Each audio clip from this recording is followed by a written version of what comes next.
What is up, you guys? So in the last video you saw me pull this KA, put it on this engine stand, found some sketchy stuff lurking down in that oil pan. Today we're diving into the world of engine disassembly to hunt down exactly what's causing this rod knot.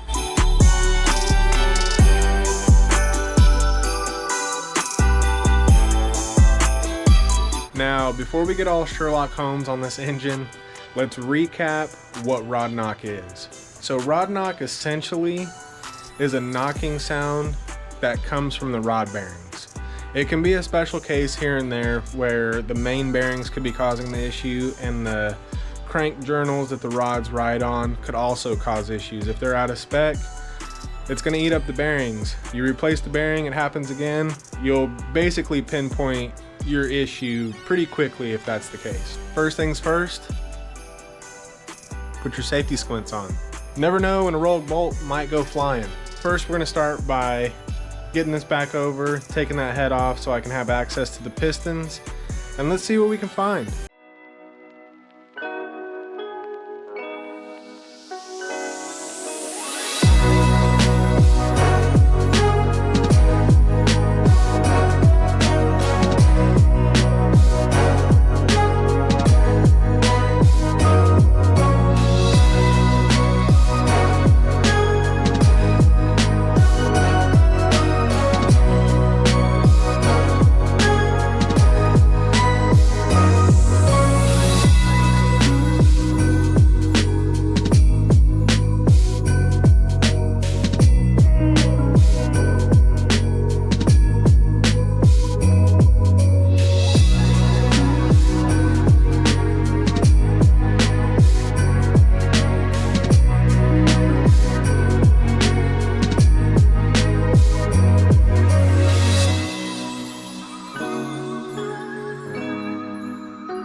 Alright, before I get into this next section of this, I did want to make this like a how-to video.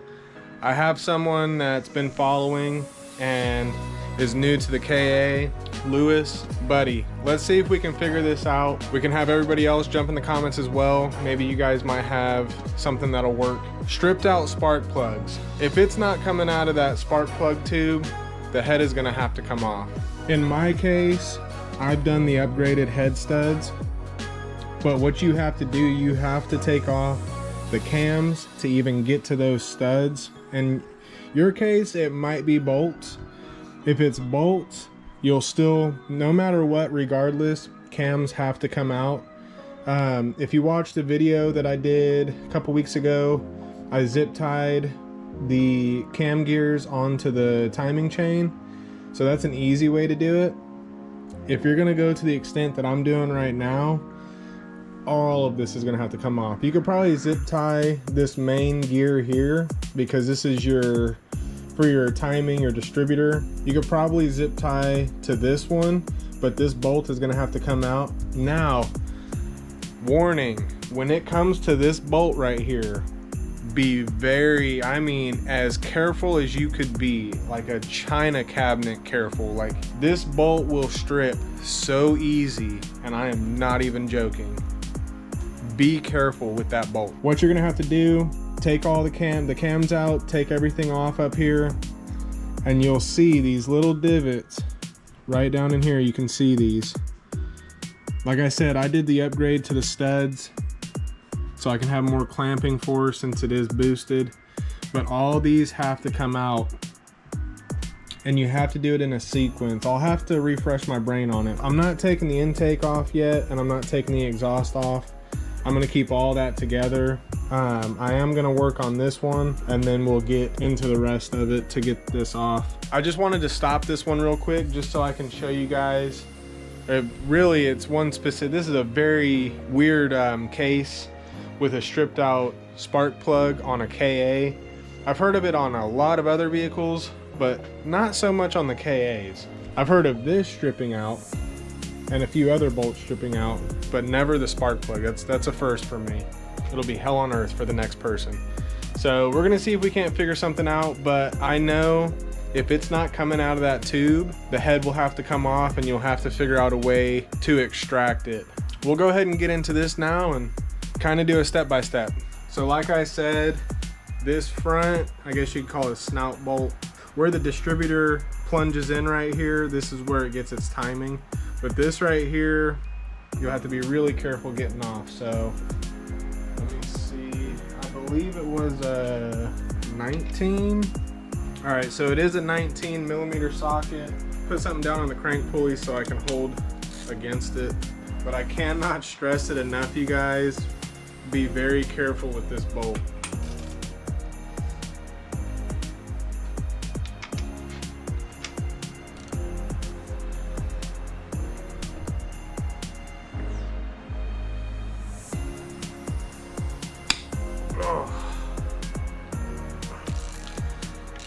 There we go. And now you can just zip that one off.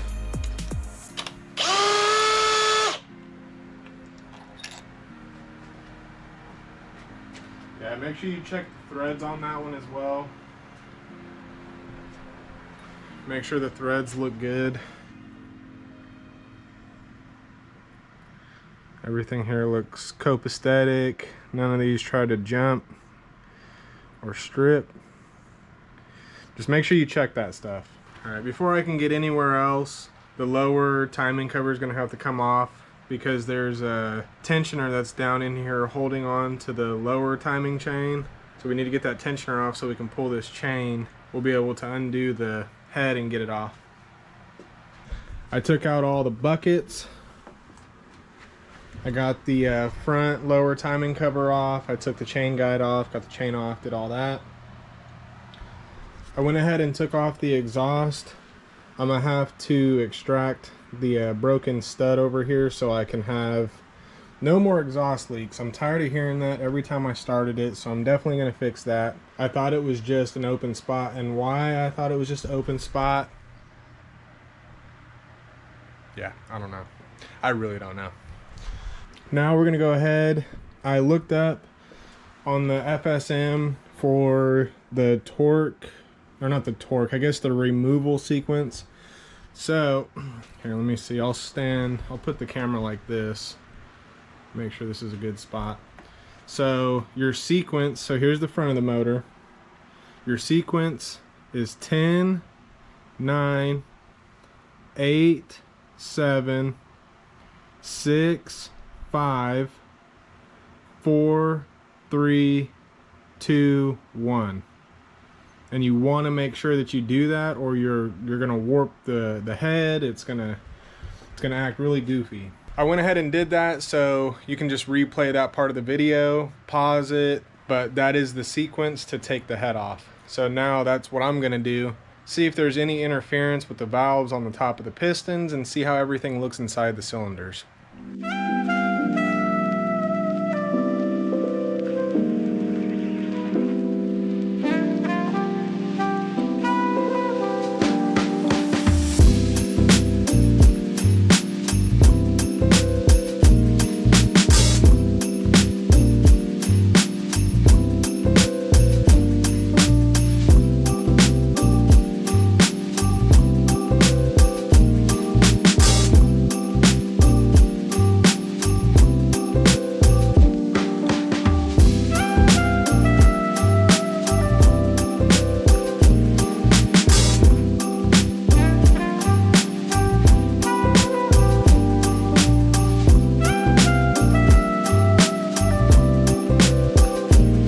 head's off. There's no interference, no, pretty much like a valve relief cut in any of the pistons. Cylinder walls still look good. The only thing that's weird, so watch this as I spin it. So when I spin it, number 2 and number 3, watch them at the top. So right here, still spinning.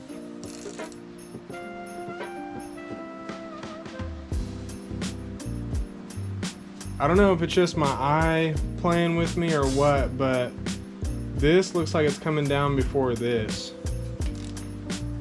Watch, I'll bring it up a little bit quicker this time. You can see what see how it starts to come down before this one?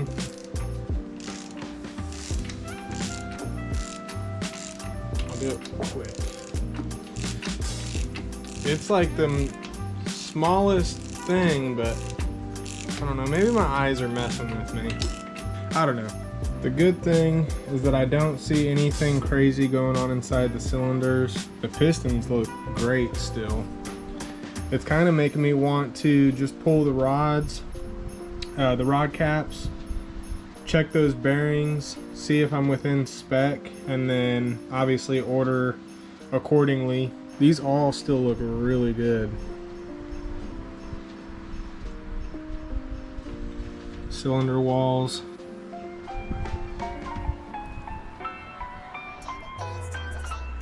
Normal scoring on the sides where it's getting most of the thrust. It doesn't look bad though. Spin it down so I can look at 1 and 4 as well. When all of the stuff happened the first time, it was number 1. And yeah, see, it looks pretty good. There's a little bit of marks here and there, but nothing so severe where I would be worried about it. Both sides. That side has a good amount. Let me see. Yeah, it's not, I'm not catching on anything crazy, so that's looks like normal wear on the cylinders. Doesn't look like anything gouged. The cylinder walls still looks pretty good. And you guys got to remember too, like I said, the machine shop that I went through was kind of sketch, but I did go back through and dingle ball hone all of the cylinders, so everything was clean. Looked a lot better than when I got it back, I'll definitely say that. Now my biggest setback right now is the fact that I do not have the right socket to get these rods off today. I hate to do it to you guys, but I think what we'll end up having to do is end this one here, but at least I was able to get you guys a video on how to remove the cylinder head, the proper way to take it off. When I was taking those head nuts loose, I felt like I was breaking everything. Luckily, these are ARP 2000 head studs, so they can take a good amount of torque, but I was worried. I'm not gonna lie, I was worried. And also I want to go ahead and show you guys the head, the valves and everything. So you can see there's a lot of buildup. Kind of expected it. That's grit. Can you hear it?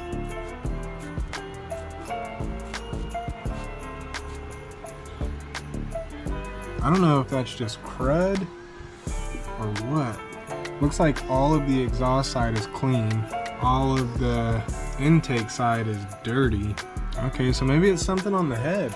With all this being said, you guys, I'm gonna go ahead and end this one here. Motor is tore down. Cylinders look pretty good. Cylinder head looks a little iffy. Nothing crazy going on inside here. I hope you guys did enjoy today. It was a pretty fun video. The step-by-step on getting the head off was definitely a part of the goal for today's video. Hopefully that'll help you guys out. With all that being said, we're gonna go ahead and end this one here. Don't forget to like, comment, subscribe, and have a good day.